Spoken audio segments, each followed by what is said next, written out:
Halo Sobat Tawa, balik lagi di podcast gua, Secangkir Tawa, tempat kita ngomongin hal-hal random gitu. Pokoknya banyak lah gitu. Di episode yang ketiga ini kita akan eh, mengangkat tema tentang bagaimana sih kita ketika ketemu orang toksik gitu. Nah, kali ini juga kita kedatangan tamu spesial ya Sultan. Oh, Mas. Assalamualaikum warahmatullahi wabarakatuh. Selamat siang, Sobat Dakwah. Saya Sultan Azan Januar. Selaku di sini saya mahasiswa aktif PMI semester 5 Mas Ulul. Nah, pernah nggak sih Mas Sultan kita tuh ya udah apa sih namanya vibes kita tuh udah positif, kita udah self reward, tapi ada orang yang datang membawa vibes yang negatif gitu. Oke. Mungkin karena secara interaksi sosial ya Mas Ulul, Iya, sifatnya manusia itu kan makhluk sosial iya. yang dimana kehidupan kita itu tidak sama sekali akan selesai dengan pola interaksi gitu. Kita pasti di luar sana itu kan ketemu dengan orang-orang yang mempunyai karakter yang berbeda, Betul. latar belakang yang berbeda, sifat yang berbeda. Nah, pertanyaannya itu kan bagaimana tadi ketika kita sudah mempunyai vibes baik gitu kan, tapi seketika dihancurkan karena kita ketemu orang-orang yang bisa tanda kutip toksik gitulah ya. Betul. Nah, kita memaknai toksik dulu Mas Ulul sebelum nanti kita bagaimana menanggapi ya. Toksik itu apa sih gitu kan? Nah, toksik itu bagaimana hal yang merujuk kepada kerusakan atau hal-hal yang negatif gitu. Yang tadi sudah disampaikan ya. Nah, cara menanggapinya gimana biar kita juga nggak ikut secara emosional nih kita masih stabil gitu kan. Saya mengangkat dari konsep stoikisme Mas Ulul. Stoikisme itu salah satu aliran filsafat yang dibawa oleh Zeno yang dimana menuntut kita untuk belajar bahagia selalu di setiap saat. Nah, konsep stoikisme ini saya ambil dari perkataan salah satu tokoh stoik yaitu Marcus Aurelius. Iya. Beliau itu salah satu kaisar Romawi. Nah, di dalam bukunya beliau mengatakan bahwa ketika kita hidup itu ada hal-hal yang memang di luar kendali kita dan ada hal yang memang itu kendali kita. Nah, itu konsepnya namanya dikotomi kendali. Nah, maksudnya apa? Hal-hal yang kita bisa kendalikan itu respon kita terhadap sesuatu yang kita jumpai gitu. Iya. Tapi kalau sesuatu yang di luar respon kita, ya kita juga bukan kendali kita. Contoh, di luar hujan, kita pengen ke kampus nih, tiba-tiba hujan. Nah, kita otomatis kesel kan? Tapi bagaimana menyetabilkan semangat tadi, emosional kita tetap terjaga. Kalau kita memahami stoik, kita nggak ada tuh kata kesel karena hujan. Menyalahkan hujannya enggak Nah, bakal karena ya. apa? Hujan itu bukan kendali kita, Mas Ulul. Betul. Yang bisa kita kendalikan itu apa yang kita bisa kendalikan. Contohnya apa? Tinggal pakai jas hujan. Tanggil pakai payung. Nah, tinggal pakai payung. Itu kan kita yang bisa kendalikan gitu. Kalau kita kendali hujannya nggak bisa, nggak punya remote-nya juga gitu kan. Dia punya duit sedikit tinggal pakai Grab car gitu, Nah, naik mobil. itu maksudnya. Nah, makanya berbicara menghindari orang-orang toksik tadi, kita nggak bisa mengendalikan mereka gitu. Pada dasarnya itu dulu, biar emosional kita stabil. Ketika semangat kita dari pagi itu stabil, tiba-tiba siang ketemu orang toksik tadi gitu kan. Itu nggak berlaku bagi kestabilan emosional kita ketika kita sudah memahami stoikisme ini. Gitu. Setoksik apapun orang yang kita temui, kalau kitanya sudah paham, oh dia itu bukan ruang kendali kita loh gitu. Kita aman-aman aja. Tapi kan itu kan kalau orang yang bisa mengendalikan emosionalnya gitu Betul. tuh. Nah, bagaimana orang yang tidak bisa mengendalikannya gitu? Apakah harus langsung tonjok kah atau bagaimana? Nah, eh saya mumpung pakai batik, mas-mas Jawa gitu. Iya. Kita bergeser kepada konsep Jawa. Itu dalam konsep tradisi Jawa untuk bagaimana tadi ya memahami menghindari orang-orang yang sifatnya toksik tadi. Itu ada yang namanya 3N. Apa tuh? Ngalah, ngalih, ngamuk. Aduh. Itu. Jadi maksudnya apa? Yang pertama ngalah. Ngalah itu bisa dikatakan ngalah bukan berarti kalah gitu kan. Betul. Ngalah itu bagiku kebijaksanaan, Mas Ulul. Dalam artian banyak orang sekarang itu berani menang tapi tidak berani untuk kalah. Sedangkan kalah itu bukan akhir gitu. Apalagi konsep ini ngalah. Ngalah itu ya kita melihat situasi dan kondisi. Ada saatnya memang kita itu melawan gitu kan. Tapi kita bisa ngelihat tuh dalam situasi dan kondisi tertentu, kadang kita itu dituntut untuk bagaimana memahami keadaan gitu kan. Iya. Kita untuk ngalah gitu. Nah, tapi ya Mas ya, kalau saya sendiri tuh ya orangnya itu ngalah, ngalih, ngalah, ngalah, ngalah, ngalah, terus mengalah. Bagaimana kalau Tum Sultan nih? Apakah ngalah ngalih ngamuk atau ngalah ngalih cuman ngalih lagi, ngalah Iya, lagi gitu? memang sulit ya. Tadi kan ngalah gitu kan. Kemudian ngalih. Ngalih itu berpindah. Jadi ketika kita menemukan orang yang toksik tadi, ketika kita sudah tetap ngalah nih, orangnya tetap itu. Ya udah ngalih aja. Dalam artian ngalih itu berpindah. Ya udah kita sedikit menjauhi gitu kan, biar kitanya tidak ikut toksiknya gitu. Nah, dalam artian ketika susah banget nih, ya udah ngamuk. Ngamuk itu ya sedikit memberi ketegasan lah bahwa sikap lah, penegasan sikap gitu.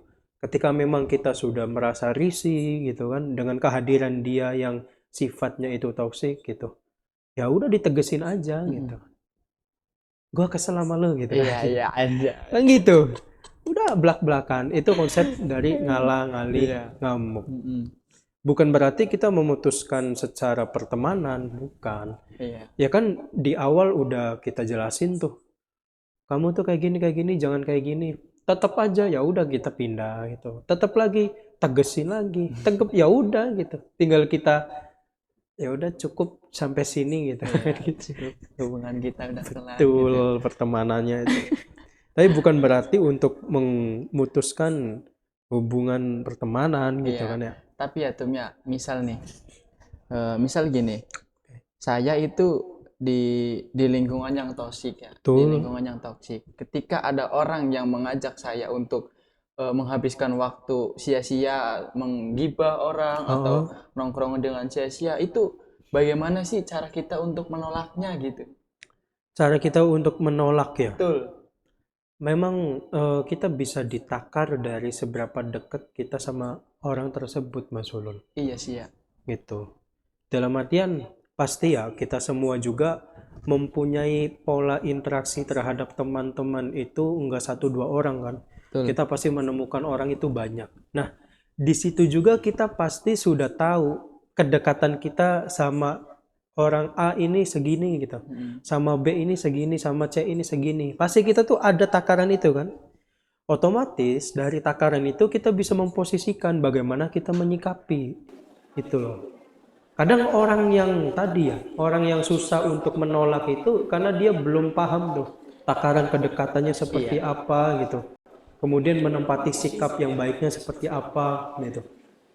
Dalam artian menolak dengan hal-hal yang bisa dikatakan kurang pas sebagaimana prinsip yang kita lakuin, itu kan memang susah juga. Tapi ketika memang itu dirasa membuat kita itu tidak berkembang, malah kita itu dirasa risih, nggak apa-apa gitu.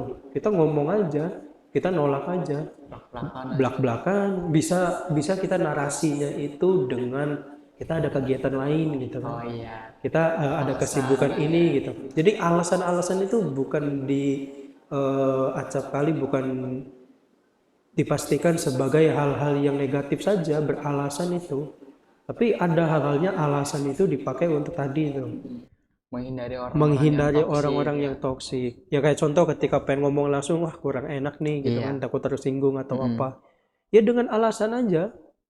Ya jujur saya juga sering kali beberapa kali ketemu dengan orang-orang yang ya demikian gitu kan. Ya cara saya untuk menghindarinya ya saya bilang saja gitu. Oh besok ada acara ini nih, ada acara ini nih gitu. Kalau nolaknya, maaf saya nggak bisa, nggak enak ya. Nggak enak gitu kan. Pasti. Tapi tinggal lain kali aja ya gitu. Gitu aja next time. Next time kita ngumpul lagi, next time kita gibah lagi gitu. Sebisa mungkin syukur-syukur kita yang bisa ngajak mereka gitu kan, mengajak mereka untuk ya positif. Lebih positif lagi gitu, karena menghindari orang-orang toksik itu lumayan susah kan tadi ya, pola interaksi sosialnya tadi. Kita pasti menemukan orang-orang tersebut. Apalagi di lingkungan kampus ya. Betul. Parah. Tapi Mas Sultan nih Ya. punya pesan dan kesan nggak untuk orang-orang yang berada di lingkungan yang toksik supaya dia bisa keluar dari lingkungan itu bagaimana tuh? Oke. Mungkin pesan atau pesannya. Karena kita memahami toksik itu hal yang membuat hal yang negatif gitu kan. Perlu adanya yang pertama ya, kita menyadari dulu bahwa hal itu kurang baik gitu. Karena susah juga ketika kita berbicara ke orang yang toksik yang dimana dia juga tidak sadar dengan posisi toksiknya gitu kan. Itu yang susah. Menyadarkan orang yang enggak sadar tuh susah gitu kan. Bagi kita yang sadar gitu kan. Tapi kadang yang namanya kesadaran itu bisa dikatakan relatif berbeda ya penyikapannya gitu. Gimana tuh Mas? Caranya gitu. Berbedanya tuh berbeda gimana nih? Ya tadi mungkin bagi dia sudah bersikap seperti itu tuh nggak toksik gitu. Iya. Nah, bagi kita hal yang kayak gitu tuh toksik. Nah, jadi beda kebiasaan aja. Yang kebiasaan itu yang menjadikan kesadarannya itu tertutup. Iya. Kadang kita juga ngelakuin kayak gini, kita ngerasa itu nggak toksik. Nah, Tapi pas di pandangan orang, kita itu ternyata toksik loh gitu. itu. Iya sih ya. Karena penilaian itu kan adanya di orang lain. Iya, Mas. betul. Nggak bisa kita menilai Penilaian diri itu kita bukan sendiri. adanya di diri sendiri. Kalau penilaian di diri sendiri, kita sifatnya itu subjektif jadinya.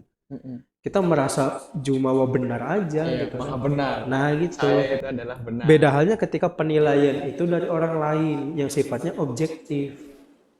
Tapi kan orang tuh nggak semuanya mau itu nggak sih? Ya, Nggak semua iya. orang bisa ditolong gitu. Ya memang susah gitu. Karena gini, Menyadarkan hakikat manusia loh ya. Iya. Hakikat manusia itu yang pertama mempunyai keinginan ingin dimenangkan. Yang kedua mempunyai karakter yang memang mempunyai keinginan atau hasrat yang berbeda-beda. Dari situ aja udah kelihatan, Mas. Contoh kecil lah. Ketika saya nih suka makan mie ayam, Betul. Mas Ulul pecel lele gitu. Iya. Nah, hujan-hujan nih kita, ayo Mas lah makan mie ayam aja. Nah, pasti di situ itu ada dialog dulu. Iya. Nggak mungkin Mas Ulul langsung mengiyakan ya udah ayo. Ayo gitu ya. Pasti ada, pecel lele aja sih gitu Lebih kan. enak. Lebih pecel enak. lele. Kemudian Hujan-hujan kita juga gini. ngelobi lagi. Nah, itu membuktikan bahwa keinginan berbeda-beda dan hasrat dimenangkan itu ada.